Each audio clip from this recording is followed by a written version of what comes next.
loves. So if you're facing an issue of droopy leaves and falling buds of your hibiscus plants, immediately it's the right sign for you to repot.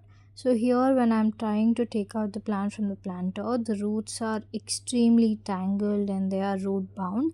Even not just root bound, they are coiled, and this is exactly the meaning of root coil. So there is extreme root bound, and the roots which are bonded with each other, they also tend to form a coil at the base because of no space. So I'm actually planning to repot this plant in the same container.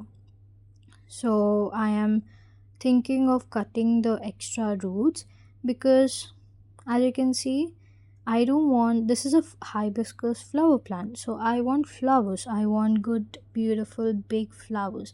I don't want much root development. I only want that much root development till the plant survives and thrives.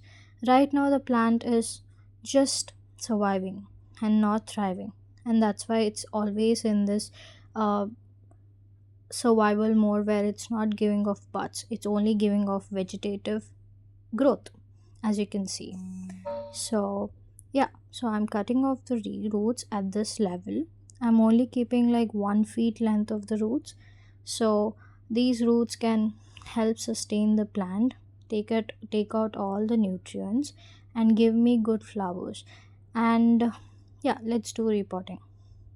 I'm placing this cover which it came in at the bottom for good drainage and putting in some garden soil. You can take 1:1:1 garden soil, sand and vermicompost.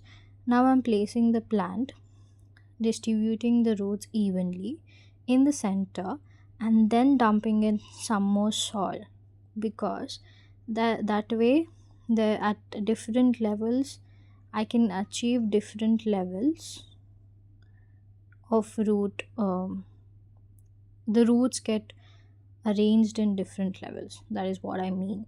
So yeah, this is how you can repot your plant as well if you're facing the same issues, and I'll give you an update in 15 days how my plant has been doing. So yeah, please follow and subscribe to my channel, and please like, share and subscribe. Thank you for watching, and I'll give you an update in 15 days.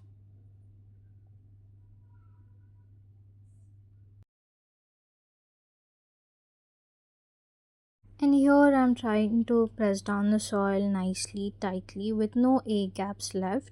This is important because your plant should sit well. It should sit very firmly in the soil for it to absorb all the nutrients.